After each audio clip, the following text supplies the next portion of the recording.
Hello there and welcome. So today in this lecture we are going to know the use of will be and would be. So there we go. Alright, तो चलिए जानते हैं will be और would be के use के बारे में। Will be and would be they are important topics and everyone should know the use of them. तो सबसे पहले हम लोग डिस्कस करेंगे विल बी के बारे में। विल बी कहाँ, कब और किस तरह से यूज़ करते हैं इसके बारे में जानेंगे।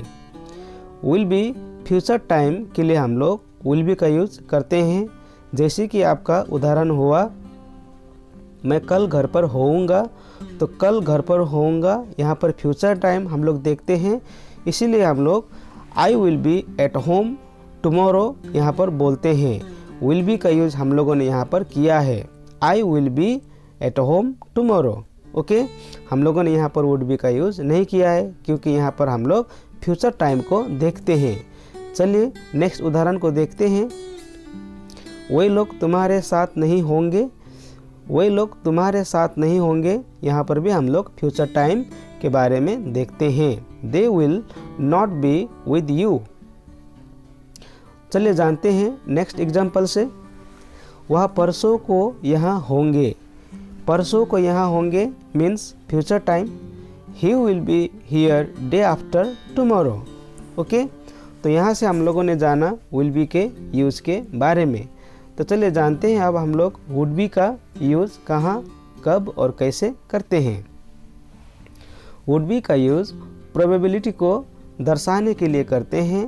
प्रोबेबिलिटी का मतलब होता है आपका अंदाज़ा। वर्तमान में रहकर आप जब भी किसी चीज़ के बारे में अंदाज़ा लगाते हैं तब हम लोग वुड बी का यूज़ करते हैं। चलिए जानते हैं उदाहरण से। वह घर पर होगा मीन्स ये सेंटेंस दिखने में फ्यूचर टेंस का जैसा लग रहा है, लेकिन यह फ्यूचर टेंस का सेंटेंस नहीं है क्योंकि यहाँ पर वह घर पर होगा अभी अंदाज़ा लगा रहा है। तो he would be at home is correct translation of this sentence. यहाँ पर हम लोग विल बी का यूज़ नहीं कर सकते हैं। लगता तो ये फ्यूचर टेंस की तरह ही है, लेकिन अगर आप इसको बारीकी से देखेंगे और समझने का प्रयास करेंगे तो यहाँ पर आपको अंदाज़ा दिखाई देगा और यहाँ पर आप वुड बी का यूज़ करेंगे। चलिए जानते हैं नेक्स्ट एग्जाम्पल। सोहन खुश नहीं होगा। अभी सोहन खुश है या नहीं वो पर्सन को मालूम नहीं है, लेकिन वो अभी अंदाज़ा लगा रहा है कि सोहन खुश नहीं होगा। तो यहाँ पर आपको वुड बी का यूज़ लगाकर बोलना या तो लिखना होता है। तो इसका ट्रांसलेशन है Sohan would not be happy. चलिए जानते हैं नेक्स्ट एग्जाम्पल। सोनिया 17 वर्ष की होगी। सोनिया 17 वर्ष की होगी, इस सेंटेंस में भी द पर्सन इज गेसिंग। ओके, आइडिया लगा रहा है, तो इसका ट्रांसलेशन है Sonia would be 17 years old. Will not जो यहाँ पर है, they will not be with you, ये विल नॉट का आपका कंट्रैक्शन फॉर्म होता है want. They will not be with you, या तो आप बोल सकते हो they want be with you. Okay, लेकिन ये वॉन्ट जो है ये इनफॉर्मल है और विल नॉट जो है ये फॉर्मल है।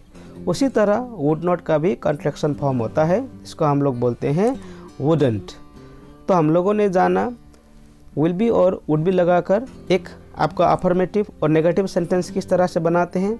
तो चलिए जानते हैं अब हम लोग येस नो क्वेश्चन किस तरह से विल बी और वुड बी लगाकर हम लोग बनाते हैं। क्या तुम उसके साथ रहोगे? Will you be with him?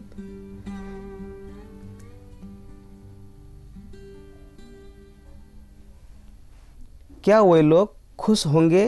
Will they be happy? क्या यह अच्छा होगा? Will it be okay? तो इन तीनों उदाहरण में हम लोगों ने यहाँ पर विल बी लगाकर यस नो क्वेश्चन बनाया है। क्या तुम उसके साथ रहोगे? Will you be with him? क्या वे लोग खुश होंगे? Will they be happy? क्या यह अच्छा होगा? Will it be okay? एक चीज़ आप लोगों को यहाँ पर ध्यान देना है कि विल यू बी हम लोगों ने यू विल और बी के बीच में यहाँ पर लगाया है, क्योंकि विल और बी हम लोग एक साथ नहीं लिख सकते हैं जब भी हम लोग क्वेश्चन बनाते हैं येस नो में। तो will be you with him हम लोग नहीं बोल सकते हैं। हम लोगों को विल और बी के बीच में सब्जेक्ट को लगाना होता है। यहाँ पर तीसरा एग्जाम्पल में चलिए आते हैं हम लोग। क्या यह अच्छा होगा, विल इट बी ओके, इसको हम लोग वुड इट बी ओके भी लगाकर बोल सकते हैं। यहाँ पर वुड इट बी ओके हम लोग इसलिए लगा सकते हैं क्योंकि क्या यह अच्छा होगा, इसमें भी हम लोग अंदाज़ा, हम लोग इस सेंटेंस में भी अंदाज़ा को हम लोग महसूस करते हैं, इसीलिए वुड इट बी ओके यहाँ पर हम लोग लगा सकते हैं। तो चलिए जानते हैं वुड बी लगाकर हम लोग किस तरह से यस नो क्वेश्चन बनाते हैं। वुड बी का यूज़ वही प्रोबेबिलिटी में होता है, हम लोगों ने डिस्कस कर लिया है। क्या वह जॉन के साथ होगा, would he be with John. Next example, क्या आज बारिश होगी, वुड इट रेन टुडे। यहाँ पर हम लोगों ने बी का यूज़ नहीं किया है क्योंकि वुड इट रेन टुडे में रेन एक क्या है आपका वर्ब है, इसलिए हम लोगों ने यहाँ पर बी का यूज़ नहीं किया है। चलिए जानते हैं नेक्स्ट एग्जाम्पल, क्या वह कोलकाता में होगा, would he be in Kolkata. यहाँ पर भी हम लोग अंदाज़ा लगा रहे हैं और यस नो क्वेश्चन हम लोगों ने वुड बी लगाकर बनाया। तो हम लोगों ने जाना यस नो क्वेश्चन किस तरह से हम लोग विल बी और वुड बी लगाकर बनाते हैं। तो चलिए आप जानते हैं WH क्वेश्चन किस तरह से हम लोग विल बी और वुड बी लगाकर बनाते हैं। चलिए जानते हैं उदाहरण से। वही लोग किसका इंतज़ार करते रहेंगे, whom will they be waiting for। Next example, हम लोग कब तक कोशिश करते रहेंगे, how long will we be trying। कब तक को इंग्लिश से बोलता है how long, okay. Next example, वह क्या करता रहेगा, what will he be doing। ये सभी जो एग्जाम्पल्स है ये फ्यूचर टाइम के बारे में है। तो चलिए जानते हैं वुड बी से हम लोग किस तरह से WH क्वेश्चन बना सकते हैं। वुड बी का यूज़ वही प्रोबेबिलिटी में होता है, ओके।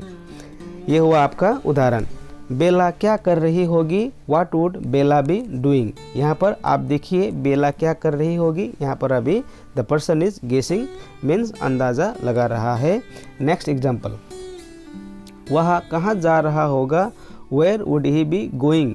ये देखने में आपका फ्यूचर टेंस जैसा लगता है लेकिन ये फ्यूचर टेंस नहीं है।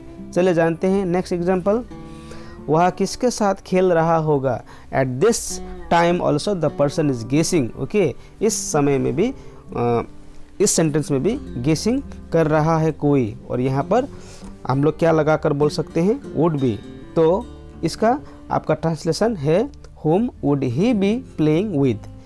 वह किसके साथ खेल रहा होगा, या तो आप इसको बोल सकते हैं with whom would he be playing, दोनों ही सही होगा। तो हम लोगों ने जाना इस लेक्चर पर विल बी और वुड बी के यूज़ के बारे में।